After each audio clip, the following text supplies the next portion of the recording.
गुजरात के वडोदरा के ward number 13 में नवापुरा खाटकीवाड़ इलाके में पिछले कई वक्त से दूषित पानी आ रहा है, जिससे लोग बीमार पड़ रहे हैं।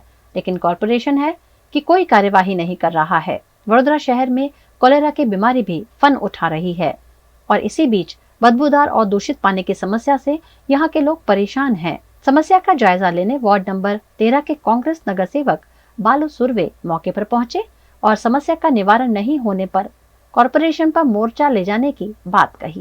અમારા વિસ્તારમાં નવાપુરા ખાટકીવાડની બાજુમાં પંખાવાલાની ગલી પંખાવાલે ઓછામાં ઓછા 61 મકાનો છે। છેલ્લા 10 દિવસથી કારું ગંદુ પાણી આવે છે। વિસ્તારના અમારા ભાઈઓ બહેનોએ જઈને રજૂઆતો કરી, વોર્ડ ઓફિસમાં પાણી પુરવઠામાં રજૂઆત કરી, અમને રજૂઆત કરીને અમે રજૂઆતો કરી બધાને સ્થળ પર બી ફોન કર્યા લોકોને, પણ કોઈ પણ અધિકારી જગ્યા પર 8-8 10-10 દિવસથી જોવા સુદ્ધા આવતું નથી ને આવું કારું ને ગંદુ પાણી તમે જોવું કેટલું કારું પાણી છે અને એના લીધે દરેકને અમારા ભાઈ એમના ભાઈના ઘરમાં એમના વાઈફ બીમાર છે, 2 બોટલ ચડાયા, એમનો બાબો બીમાર છે। આ તમામ લોકોના ઘરોમાં લોકો બીમાર પડી ગયા છે તો પણ તંત્ર કોઈ જાતની કામગીરી કરતા નથી ને સ્માર્ટ સિટીની વાતો ફક્ત કાગળ પર કરે છે, મોટી મોટી વાતો કરે છે। અમે ચોખ્ખું પાણી આપીશું, અમારા વિસ્તારના લોકો પાણીનો વેરો પણ ભરતા હોય છે તો પણ આવું કારું ને ગંદુ પાણી પીવું પડે। કંઈ સજા આપો છો અમારા વિસ્તારના લોકોને। અમારી એવી માગણી છે કે ટૂંક સમયની અંદર આજે 1-2 દિવસની અંદર કામગીરી શરૂ કરવામાં નહીં આવે તો વિસ્તારના લોકોને સાથે લઈને કમિશનરશ્રીને બી મળવા જઈશું ને આજે અમે પત્ર બી લખી દઈશું કે વહેલી તકે આવી કામગીરી કરવી જોઈએ એવી અમારી માગણી છે। गुजरात के वडोदरा में सदगुरु स्वामी टेवराम महाराज के 138वें जन्मोत्सव के मौके पर शोभा यात्रा का आयोजन किया गया। वारसिया में प्रेम प्रकाश धर्मतीर्थ स्थान है, जहां सदगुरु स्वामी टेवराम महाराज के जन्मोत्सव को पिछले कई दिनों से मनाया जा रहा है। इसी के तहत टेवराम महाराज की शोभा यात्रा का प्रेम प्रकाश धर्मतीर्थ स्थान से आयोजन किया गया, जो प्रेम प्रकाश धर्मतीर्थ स्थान पर ही संपन्न करवाया गया, जिसमें अलग अलग शहरों से आए संत, महंत और श्रद्धालु बड़ी संख्या में शामिल हुए।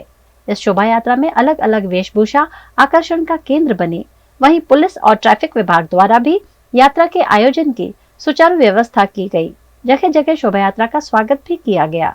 આજે અહીંયા વારસા ખાતે પ્રેમ પ્રકાશ ધર્મ સ્થાન ઉપર આજે અહીંયા સતગુરુ સ્વામી ટેવરામ મહારાજના આજે 138મા જન્મ ઉત્સવની ઉજવણી કરવામાં આવી છે અને છેલ્લી 7 તારીખથી લઈને ઉજવણી કરવામાં આવી છે અને આજે એના આવા જન્મ ઉત્સવ એવા જ આજે અહીંયા મહારથ યાત્રાનું આયોજન કરવામાં આવ્યું છે અને આ મહારથ યાત્રામાં ઘણી બધી ઝાંખીઓ છે અને બહારગામથી પણ બહારગામથી શ્રદ્ધાળુ આવ્યા છે, જેવી રીતે ગોધરા છે, અમદાવાદ છે, સુરત છે, એમ બહુ બહારથી બધા શ્રદ્ધાળુ આવ્યા છે અને મોટા મોટા સંતો બી બહારગામથી આવ્યા છે અને બધા સંતો અહીંયા હાજર છે અહીંયા અને પૂરી વારસાના જે સિંધી સમાજના અગ્રણી છે, નાના મોટા આ રથયાत्राમાં હાજર છે। पिछले कुछ दिनों से पहाड़ों पर हो रही मूसलाधार बारिश का असर अब उत्तर प्रदेश के मैदानी इलाकों में भी दिखने लगा है।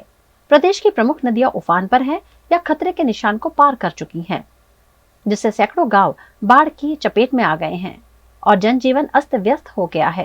हाल के आंकड़ों के अनुसार उत्तर प्रदेश के 12 जिलों के 633 गांव बाढ़ से प्रभावित हुए हैं। इसके साथ ही पिछले 24 घंटों में बारिश और वज्रपात के कारण हुए हादसों में 19 लोगों की जान जा चुकी है। उत्तर प्रदेश के लखीमपुर खीरी में भी बाढ़ का कहर देखने मिल रहा है। बाढ़ की चपेट में आए कई संपर्क मार्ग क्षतिग्रस्त हो गए हैं।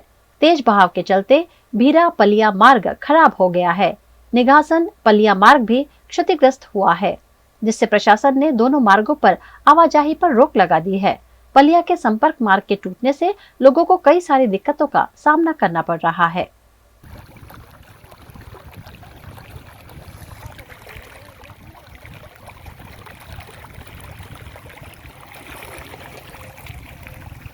उत्तर प्रदेश के शाहजहांपुर में भी बाढ़ ने भयानक तबाही मचाई है। सड़कों से घरों तक पानी भर गया है, जिससे लोग परेशान हैं। खन्नौत और गर्रा नदी में डैम का पानी छोड़े जाने से हालात यहाँ काफी बेकाबू हो गए हैं। गांव से लेकर शहर तक पानी पानी हो गया है। लोगों के घर पानी में डूब गए हैं। यहाँ तक कि एक एक मंजिला घर भी पानी में डूबे हुए नजर आए। घरों और दुकानों में पानी भर गया है। ऐसे में पुलिस प्रशासन, एनडीआरएफ और मिलिट्री की टीम लगातार राहत और बचाव कार्य में जुटी हुई है। मंगलवार देर रात से ही जिले की नदियों का जलस्तर बढ़ने से बुधवार सुबह होते होते बाढ़ के पानी ने शहर को अपनी चपेट में ले लिया। पानी इतनी तेजी से बढ़ा कि किसी को संभलने का मौका ही नहीं मिला। शहर के कई मोहल्ले में तो नाव चलती हुई देखने मिली। हालात का जायजा लेने उत्तर प्रदेश के वित्त मंत्री सुरेश खन्ना शाहजहांपुर पहुंचे।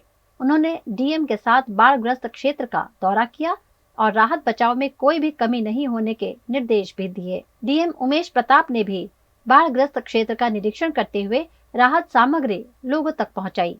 उन्होंने सीएमओ को निर्देश देते हुए मेडिकल कैंप भी लगवाए। एकदम से जो अतिवृष्टि हुई, वर्षा अधिक होने दिखा, ये जानकारी करने पता चला ये अतिवृष्टि का ही पानी शाहजहांपुर में आया, जिससे हमारे कई मोहल्ले प्रभावित हो रहे हैं। लेकिन आज सभी क्षेत्रों का हमने दौरा किया और जो लोग जहाँ के लोग प्रभावित हैं उनको नाव से निकाला भी जा रहा है। उनके लिए व्यवस्था भी की गई है, दोनों डैम बसेरों में भी और गन्ना शोध परिषद गेस्ट हाउस में। साथ के साथ उनके भोजन पानी का इंतजाम भी किया गया और लगातार ये कोशिश जारी है।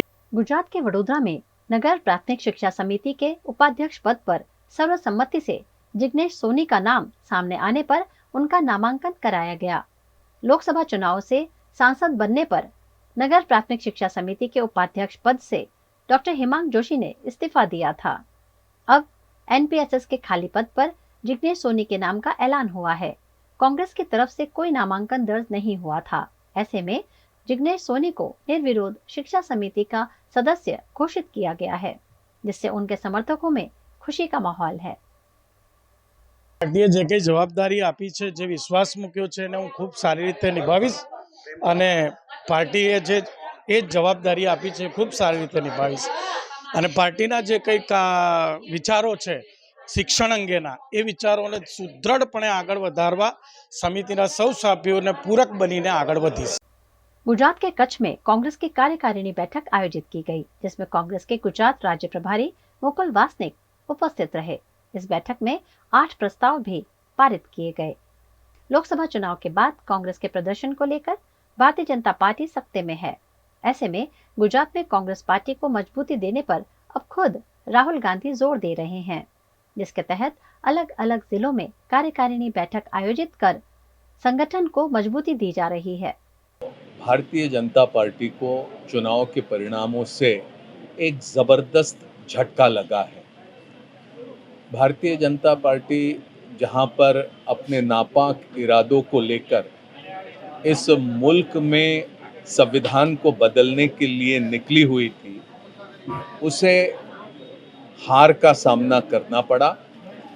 400 से अधिक सीटों को प्राप्त करने का इरादा रखते हुए नरेंद्र मोदी जी ने लोकसभा चुनाव में अपना प्रचार शुरू किया, लेकिन किस तरह की सीटें उनको प्राप्त हुई यह पूरी दुनिया जानती है। यहाँ तक कि बनारस में अगर थोड़ी सी कमर हमने और कस लिया होता तो नरेंद्र मोदी जी वहीं धाराशायी हो जाते थे। इस तरह के परिणाम अब पूरे देश के सामने आए हैं। चुनाव खत्म हुए, नए परिणाम आए, नई सरकार बनी।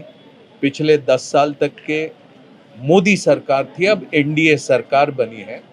ऐसे हालात में हम फिर एक बार गुजरात में कांग्रेस का संगठन चुस्त दुरुस्त करने के लिए हम निकले हैं।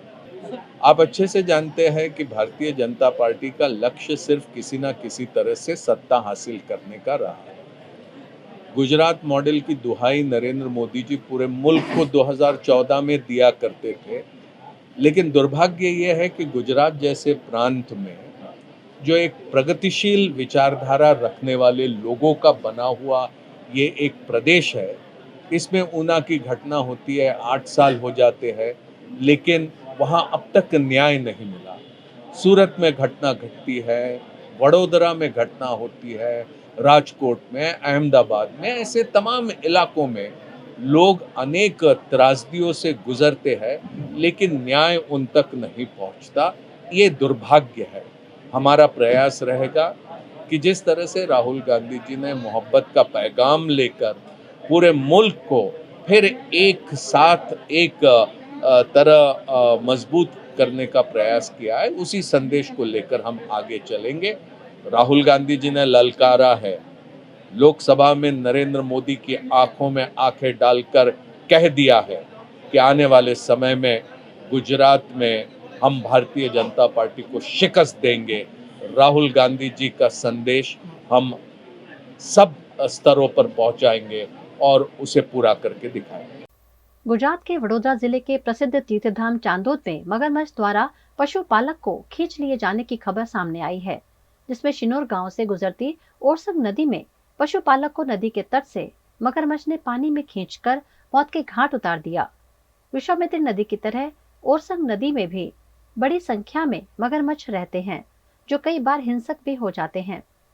ऐसी ही एक घटना का भोग भालोदरा के प्रवीण तड़वी बने, जो पशुओं को लेकर नदी के तट पर गए थे और इस दौरान मगरमच्छ ने उन पर हमला कर गहरे पानी में खींच लिया। फौरन वन विभाग और पुलिस ने मौके पर पहुंचकर मशक्कत से मृतक के शव को बाहर निकाला। ઓરસંગ નદીના પટના કિનારે ભાલોદરા ગામના પ્રવીણભાઈ બચુ દેવજીભાઈ તડવીને મગર ખેંચી ગયો છે તે મેસેજ મળતા વન વિભાગની ટીમ તાત્કાલિક ઘટના સ્થળે પહોંચી ગઈ હતી અને ત્યાં જઈને સ્થળ તપાસ કરી તાત્કાલિક ચાણોદ પોલીસ સ્ટેશન તેમજ મામલતદાર સાહેબશ્રી ડભોઈને તાત્કાલિક જાણ કરવામાં આવેલી। તેઓ દ્વારા વડોદરા ફાયર સ્ટેશન તેમજ ડભોઈ ફાયર સ્ટેશનથી જવાનો મોકલી અને ભારે જહેમત બાદ 3 કલાક બાદ લાશ શોધખોળ કરી અને અત્યારે બહાર કાઢી છે। હવે એનો પીએમ માટે ડભોઈ ખાતે લઈ જવામાં આવશે। બરોડા ફાયર સ્ટેશન બરોડા કંટ્રોલથી અમને ERC ફાયર સ્ટેશન દરજીપુરાને કોલ મળેલ કે સનોર ગામ પાસે ઓરસંગ નદીમાં એક માણસ મગરને ખેંચી ગયેલો છે, તો એ બચાવ કામગીરી માટે અમારી ટીમ બરોડા ERCથી આવેલ છે અને કામગીરી કરેલ છે અને માણસને બહાર કાઢેલ છે।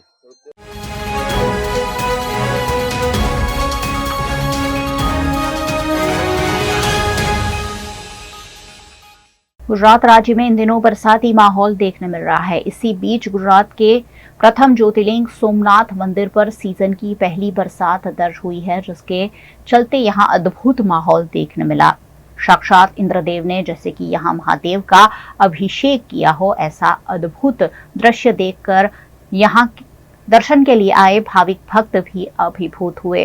बरसती बारिश के बीच मंदिर परिसर और आसपास का इलाका बेहद खूबसूरत दिखाई पड़ रहा है। सोमनाथ मंदिर समंदर के किनारे है, ऐसे में समंदर भी उफान पर है।